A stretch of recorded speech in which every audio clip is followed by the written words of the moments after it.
여러분 안녕하십니까? 4월 2일 금요일 CJB 아침 뉴스입니다. 충북에서 코로나19 확진자가 어제 19명 발생했습니다. 감염고리가 갈수록 다양해지는 데다 날이 풀리며 시민들의 이동도 늘어 하루하루가 살얼음판입니다. 김기수 기자가 취재했습니다. 증평에서 코로나19 확진자가 추가로 발생했습니다. 20대 외국인 근로자 등으로 모두 무증상 확진자입니다. 지난달 29일 외국인 유학생이 확진된 이후 벌인 선제검사에서 확진 판정을 받은 겁니다.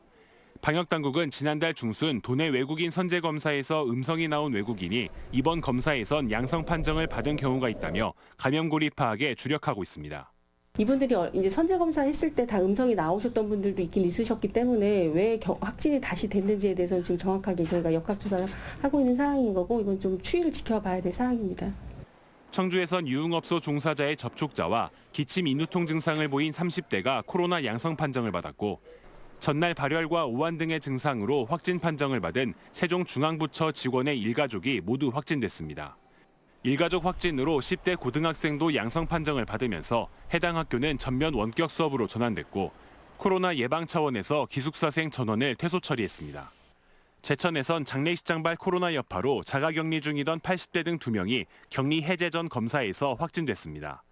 음성에서도 인후통과 기침 등의 증상을 보여 검사를 받은 20대 등 3명이 코로나 양성 판정을 받았습니다. 다만 학원과 교습소 종사자에 대한 전수검사에선 2,300여 명이 검사를 받았지만 추가 확진자가 발생하지 않으면서 학원발 코로나는 진정 국면에 접어든 것으로 보입니다. CJB 뉴스 김기수입니다. 75세 이상 어르신들을 대상으로 한 2분기 백신 접종이 청주 상당구 스포츠센터와 충주 음성체육관 등 3곳에서 우선 시작됐습니다.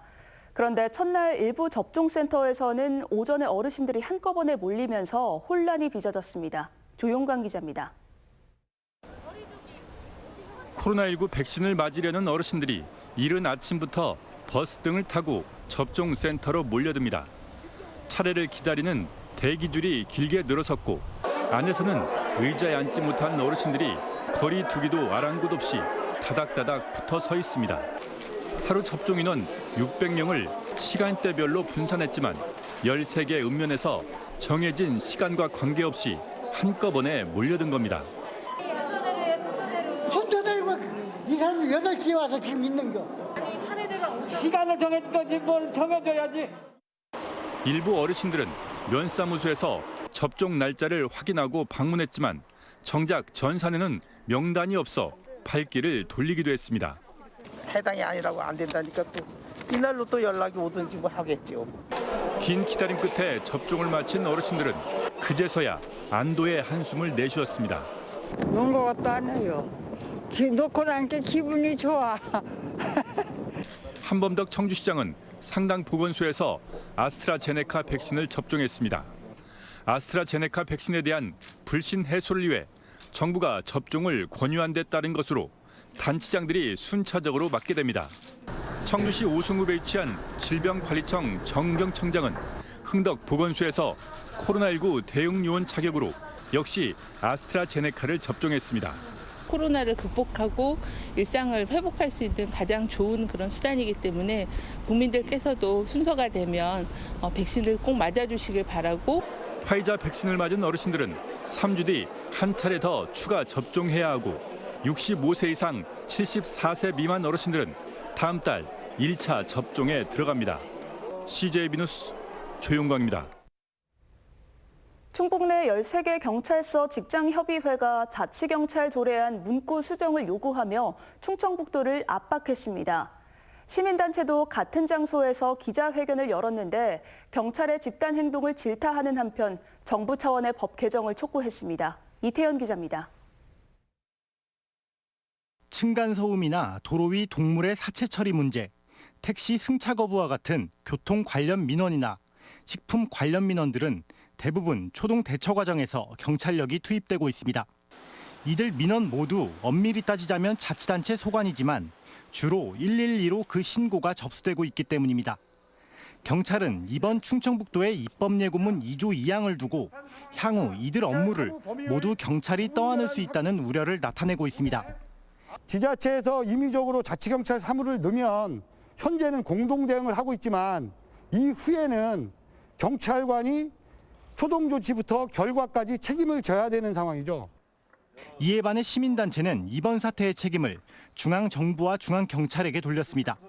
우선 본청 차원의 표준 조례안 자체가 지방자치의 의미를 무색해 했고 나아가서는 이를 무조건 받아들여야 한다는 충북 경찰들의 집단 행동에 대해서도 비판의 목소리를 쏟아냈습니다.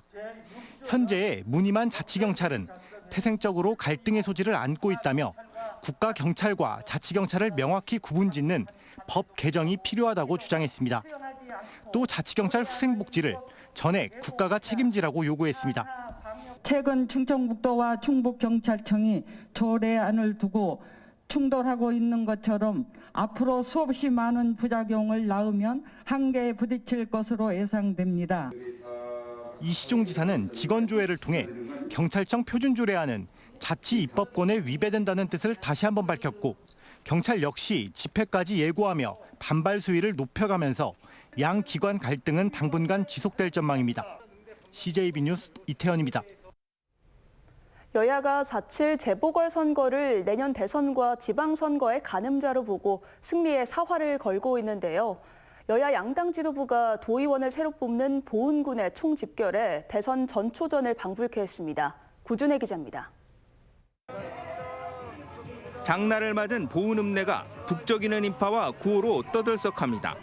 더불어민주당 이낙연 상임 선대위원장과 송영길 의원, 이장섭 도당위원장 등 당 지도부가 김기준 도의원 후보 지원 유세에 총 출동했습니다. 이낙연 위원장은 김기준 후보를 각별히 동지라 치켜 세우며 국민들에게 지지를 호소했습니다.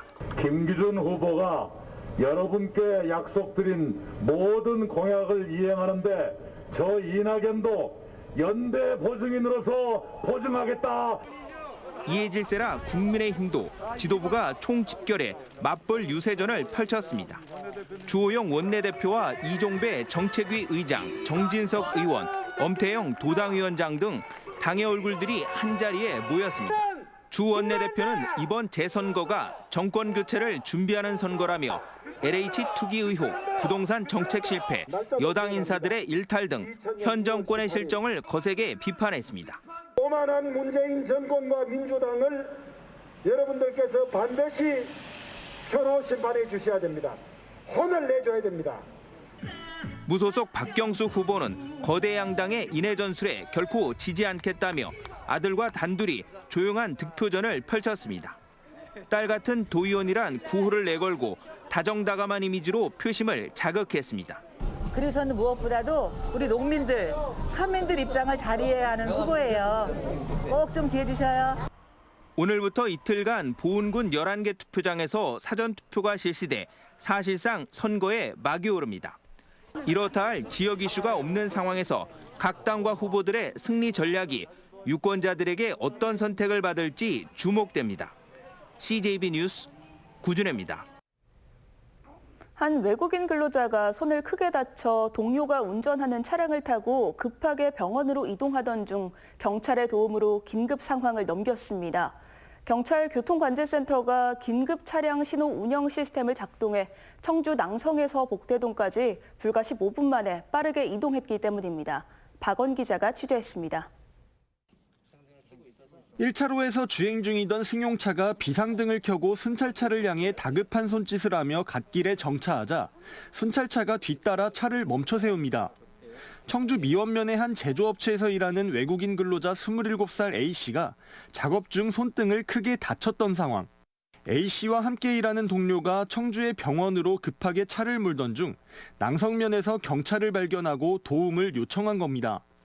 회사에서 나온 지 한 2분, 3분 만에 신호 대기 중이고 차들이 늘어서 있고 그래서 많이 걱정을 하던 차에 따라오라고 하시더라고요. 경찰은 곧장 무전으로 충북경찰청 내 교통정보센터에 긴급 차량 신호 운영 시스템 가동을 요청했습니다. 외국인 노동자분이 아예 혼이 나가 있는 상태였습니다. 많이 손을 잡고 있었고 그때는 되게 위급한 상황으로 판단이 됐습니다. 센터에서는 병원까지 가는 길에 교통신호를 차례로 녹색불로 제어하고 순찰차는 사이렌과 차량 방송을 통해 혼잡한 길을 뚫었습니다. 덕분에 평소 40분 걸리는 청주 낭성에서 복대동 병원까지의 거리를 불과 15분 만에 도착했습니다.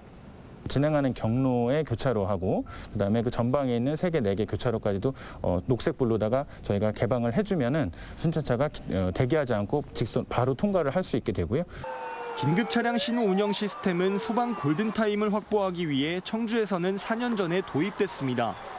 차량 증가로 도심 교통이 갈수록 혼잡해지고 있어 활용도가 더 많아질 것으로 보입니다. CJB 뉴스 박원입니다.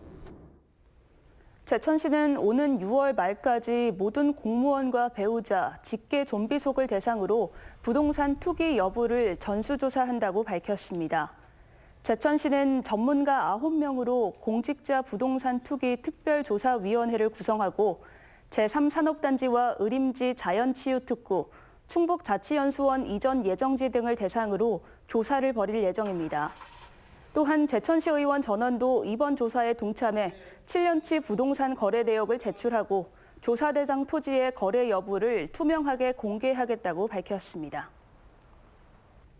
지난해 하반기 조정 대상 지역 지정 후 진정됐던 청주 지역 주택가격 상승폭이 올 들어 다시 확대되고 있습니다. 한국부동산원 조사 결과 지난달 청주 지역 주택가격은 0.8% 상승해 지난해 7월 이후 8달 만에 전국 평균 상승률을 웃돌았습니다. 특히 흥덕구 주택가격은 1.06%나 급등했고 청원구도 0.88%로 비교적 큰 폭으로 올랐습니다. 충청북도는 공동주택 입주자 등의 보호와 효율적인 관리를 위해 공동주택 관리 규약을 개정하고 어제부터 시행에 들어갔습니다. 개정안에는 갑질 사건으로 사회적 문제가 된 공동주택 경비원 등 근로자들의 인격 존중에 관한 규정과 출산율 감소를 고려한 공동주택 어린이집 보육료 수입 기준 변경 등의 내용이 담겼습니다. 청주시가 지역 서점에서 책을 구입해 읽은 뒤 3주 내에 반납하면 책값을 돌려주는 책값 반환제를 오는 28일부터 시범 실시합니다. 신청 대상은 청주시립도서관 정회원으로 한 달에 2권까지 가능하지만 수험서나 만화책 등은 제외됩니다. 참여 서점은 20여 곳으로 반환된 책은 청주시립도서관 등 12개 공공도서관에 비치됩니다.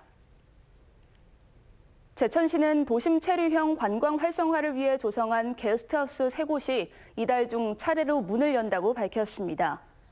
먼저 제천시 명동 여변초 하우스가 오는 6일 개관하고 8일에는 영천동 옛 철도관사 부지에 건립한 칙칙폭폭 999 게스트하우스 앤 카페가 15일에는 교동 옛 목화장 여관 건물을 리모델링한 목화 여관 앤 다방이 영업에 들어갑니다. 충주시는 상습적으로 무단 결근과 근무지 무단 이탈을 반복해온 공중보건의사 A씨를 병역법 위반 혐의로 고발한다고 밝혔습니다. 4월 전역 예정인 한방공보의 A씨는 코로나19 발생 이후 혼자 보건지소에 근무하며 무단 결근하거나 근무 시간에 자리를 비우는 일이 잦았던 것으로 알려졌습니다. 끝으로 날씨입니다. 충북지방 오늘 대체로 흐린 가운데 낮 기온이 20도를 웃돌며 포근하고 일교차가 큰 날씨가 이어지겠습니다. 현재 청주 13도, 충주 12도, 제천 10도, 옥천 11도를 보이고 있습니다. 오늘 낮 최고 기온은 청주 23도, 충주 22도 등 20도에서 23도의 분포가 예상됩니다. 내일 낮부터 비가 시작돼 모레 오후까지 30에서 80mm의 강수량을 보이겠고 다음 주에는 대체로 맑은 하늘이 많겠습니다. 뉴스를 마칩니다. 시청해주신 여러분 고맙습니다.